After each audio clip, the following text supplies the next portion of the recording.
बच्चों, मैं शशि चंद्रा आप सभी का स्वागत करती हूँ आपके अपने YouTube channel study with Chandra पर। तो बच्चों, कैसे हैं आप सभी? आशा करती हूँ आप सभी अच्छे और स्वस्थ होंगे।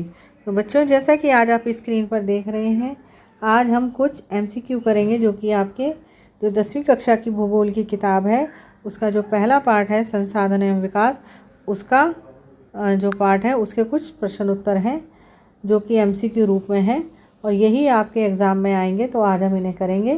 चलिए तो शुरू करते हैं। पहला क्वेश्चन। इससे पहले ज़रूरी बात कि यदि आप मेरे चैनल पर पहली बार आए हैं तो चैनल को सब्सक्राइब करें और बेल आइकन को प्रेस करें, जिससे आगे आने वाली वीडियो का आपको टाइम से नोटिफिकेशन मिल जाएगा। तो चलिए शुरू करते हैं। पहला क्वेश्चन है बच्चों, निम्नलिखित में से कौन सा संसाधन अचक्रीय है? कोयला, लौह अयस्क, कॉपर और सोना। तो पहले क्वेश्चन का जो सही ऑप्शन है वो है कोयला अचक्रीय संसाधन है। अगला है, जीवाश्म ईंधन निम्नलिखित में से किस प्रकार के संसाधनों के उदाहरण हैं? ऑप्शन ए नवीनकरणीय, प्रवाह, जैविक और ऑप्शन डी है अनवीनकरणीय। तो इसका जो ऑप्शन डी है वो करेक्ट है कि जीवाश्म ईंधन निम्नलिखित में से किस प्रकार के संसाधनों के उदाहरण है। तो बच्चों, इसका ऑप्शन है अनवीनकरणीय। उसके बाद है अगला क्वेश्चन, भारत ने किस पंचवर्षीय योजना से संसाधनों योजना के लक्ष्यों को प्राप्त करने के लिए ठोस प्रयास किए हैं? पहली पंचवर्षीय योजना, पांचवी पंचवर्षीय योजना, वार्षिक योजनाएं और 10वीं पंचवर्षीय योजना। तो ऑप्शन नंबर ए करेक्ट है कि पंचवर्षीय योजना से संसाधन योजना के लक्ष्यों को प्राप्त करने के लिए जो ठोस प्रयास किए गए थे वो पहली पंचवर्षीय योजना द्वारा किए गए थे। अगला क्वेश्चन है क्वेश्चन नंबर 4, जीवन की निरंतर गुणवत्ता और वैश्विक शांति के लिए क्या आवश्यक है? ऑप्शन ए है संसाधनों का उपयोग करना, ऑप्शन बी भविष्य के लिए संसाधनों की बचत करना, ऑप्शन सी संसाधनों का शोषण, ऑप्शन डी संसाधनों का समान वितरण। तो जीवन की निरंतर गुणवत्ता और वैश्विक शांति के लिए संसाधनों का समान वितरण अत्यंत आवश्यक है। अगला क्वेश्चन है क्वेश्चन नंबर 5, भूमंडलीय तापन और पर्यावरण प्रदूषण जैसे वैश्विक पारिस्थितिक संकटों के पीछे मुख्य कारण क्या है? ऑप्शन ए संसाधनों की कमी, ऑप्शन बी कुछ हाथों में संसाधनों का संचय, ऑप्शन सी संसाधनों का अंधाधुंध शोषण, ऑप्शन डी है संसाधनों का उपयोग। तो भूमंडलीय तापन और पर्यावरण प्रदूषण जैसे वैश्विक परिस्थिति संकटों के पीछे जो मुख्य कारण है वो है संसाधनों का अंधाधुंध शोषण। उसके बाद है क्वेश्चन नंबर 6, निम्नलिखित में से कौन मानव निर्मित संसाधन है? पेट्रोलियम, वन, मशीनें और भूमि। तो ऑप्शन सी करेक्ट है। मानव निर्मित से मतलब है बच्चों कि ये मशीनों की जगह कोई भी आपको ऑप्शन दे सकते हैं, सड़क दे सकते हैं, ठीक है, और जैसे बगीचा या पार्क दे सकते हैं। इस तरीके से आपको कोई भी, और फ्लाईओवर दे सकते हैं, पुल दे सकते हैं, रेलवे ट्रैक हो गया, कुछ भी ऑप्शन दे सकते हैं मशीनों की जगह। मानव निर्मित से मतलब होता है जो मानव द्वारा बनाया गया हो, ठीक है। उसके बाद है अगला क्वेश्चन नंबर 7, गांधी जी के अनुसार निम्न में से कौन सा वैश्विक स्तर पर संसाधन की कमी का मूल कारण है? पहला ऑप्शन है संसाधनों का संरक्षण, ऑप्शन बी संसाधनों का उपयोग, ऑप्शन सी लालची और स्वार्थी व्यक्ति तथा आधुनिक प्रौद्योगिकी की शोषणात्मक प्रवृत्ति, ऑप्शन डी पिछड़ी तकनीकी। तो गांधी जी के अनुसार वैश्विक स्तर पर संसाधनों की कमी का मूल कारण मतलब मुख्य कारण क्या है? तो मुख्य कारण है बच्चों ऑप्शन नंबर सी करेक्ट है कि लालची और स्वार्थी व्यक्ति तथा आधुनिक प्रौद्योगिकी की शोषणात्मक प्रवृत्ति।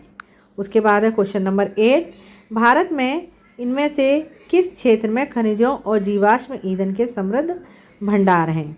तो सबसे ज़्यादा भारत में जो खनिजों और जीवाश्म के जो भंडार पाए जाते हैं वो कहाँ पर मिलते हैं? ऑप्शन ए मैदान, ऑप्शन बी पर्वत, ऑप्शन सी पठार और ऑप्शन डी रेगिस्तान। तो पठार पर, ठीक है, जो पठारी एरिया है हमारे भारत में सबसे ज़्यादा वहाँ पाया जाता है। हमारे देश में जंगलों वनों के लिए कितना जो क्षेत्र है यहाँ पर वांछित क्षेत्र है, मतलब कितना क्षेत्र में जो वन है वो पाए जाते हैं? तो वो है ऑप्शन डी 33%, ठीक है। उसके बाद है क्वेश्चन नंबर 10, संसाधनों को उनकी उत्पत्ति के आधार पर कैसे वर्गीकृत किया जा सकता है? ऑप्शन ए जैविक और अजैविक पर, नवीनकरणीय और अनवीनीकरणीय, व्यक्तिगत और सामुदायिक, संभावित और आरक्षित। तो जो वर्गीकृत कैसे किया जा सकता है संसाधनों को उनकी उत्पत्ति के आधार पर, जैविक और अजैविक स्तर पर। अगला क्वेश्चन है क्वेश्चन नंबर 11, निम्नलिखित में से किस राज्य में अति पशुचारण भूमि निम्नीकरण के लिए जिम्मेदार है। पशुचारण यानी जो पशु होते हैं जो घास वगैरह चरते हैं वो वाली भूमि के निम्नीकरण मतलब कम होने के लिए जिम्मेदार है। झारखंड और उड़ीसा, मध्य प्रदेश और राजस्थान, पंजाब और हरियाणा, केरल और तमिलनाडु। तो ऑप्शन नंबर बी करेक्ट है, मध्य प्रदेश और राजस्थान। उसके बाद क्वेश्चन नंबर 12, जब मिट्टी के पानी के माध्यम से पानी की कटौती चलती है और गहरे चैनल बनाते हैं तो वे निम्न होते हैं: अवनालिका अपर्दन, चादर अपर्दन, वनों की कटाई और वनारोपण। तो अवनालिका अपर्दन जो है वो करेक्ट ऑप्शन है इसका। क्वेश्चन नंबर 13, निम्नलिखित में से कौन सा जैविक संसाधनों का एक उदाहरण है? चट्टान, लौह अयस्क, सोना और पशु। अब देखो, जैविक संसाधन में आपको पशु की जगह पेड़ पौधे भी दिए जा सकते हैं।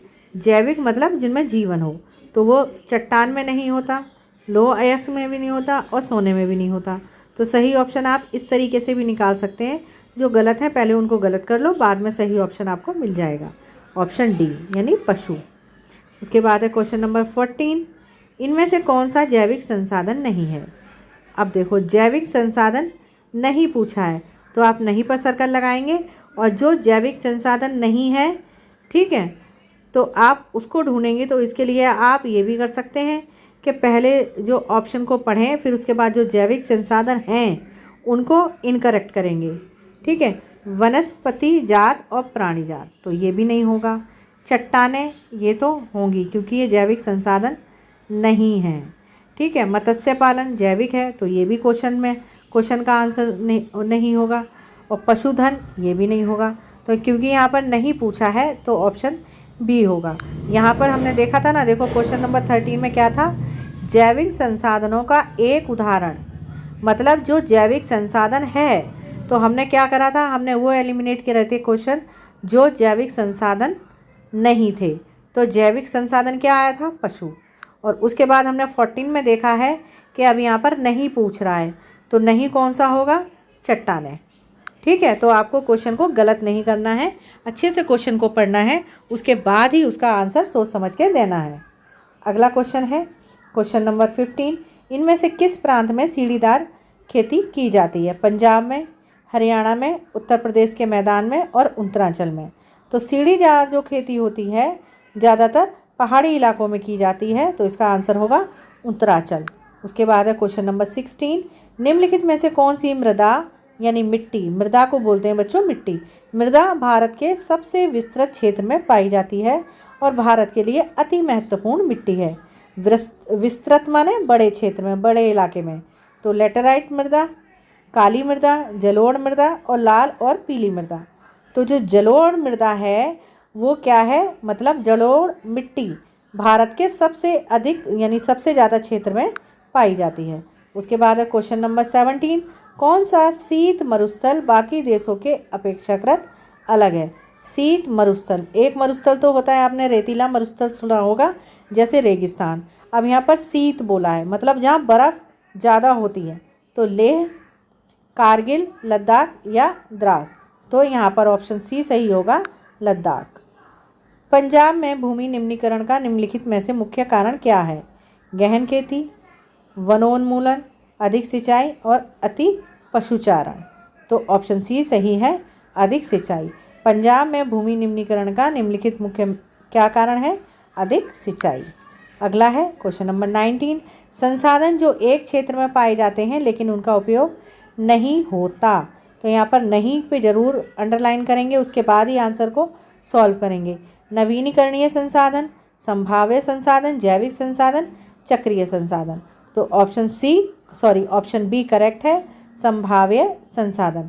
संसाधन जो एक क्षेत्र में पाए जाते हैं लेकिन उनका उपयोग नहीं होता, वो कौन से होते हैं? संभाव्य संसाधन। क्वेश्चन नंबर 20, इनमें से कौन सा एक संसाधन नवीनीकरणीय संसाधन है? खनिज तेल, कोयला, गैस और ज्वारीय ऊर्जा। तो ऑप्शन डी करेक्ट है। ज्वारीय ऊर्जा जो है वो क्या है, एक नवीनकरणीय संसाधन है। क्वेश्चन नंबर 21, अत्यधिक निक्षालन द्वारा बनी मिट्टी है। जलोढ़ मिट्टी, लाल मिट्टी, लेटराइट मिट्टी और रेगिस्तानी मिट्टी। तो निक्षालन द्वारा जो बनी मिट्टी है वो है लेटराइट मिट्टी। क्वेश्चन नंबर 22, निम्नलिखित में से कौन सा प्राकृतिक संसाधन नहीं है। प्राकृतिक संसाधन, भूमि, भवन, जल, खनिज। तो ऑप्शन नंबर बी करेक्ट है, भवन। प्राकृतिक संसाधन जो प्रकृति ने हमें पहले से ही दिए हुए हैं। तो प्रकृति ने हमें पहले से क्या दिया हुआ है, धरती भी दी हुई है, जल भी दिया हुआ है और खनिज भी दिए हुए हैं। खनिज मतलब लोहा, पेट्रोल, कोयला, ऐसी चीज़ें, सोना, हीरा, ये सब कुछ खनिज में आ जाता है। तो ये सब कुछ हमें प्रकृति से ही मिले हैं। लेकिन जो भवन है ये क्या है, मानव निर्मित है, मतलब ये क्या है, ये प्राकृतिक संसाधन नहीं है। तो ऑप्शन बी जो होगा बच्चों वो करेक्ट होगा। इसलिए आपको जो आसान क्वेश्चन है वो तो बिल्कुल भी गलत नहीं करने हैं। तो ये थे आपके आज के क्वेश्चन। आशा करती हूँ आपको अच्छे से समझ में आएंगे। अब आप वीडियो को लाइक करना ना भूलें और इसको शेयर भी कर दें अपने दोस्तों में।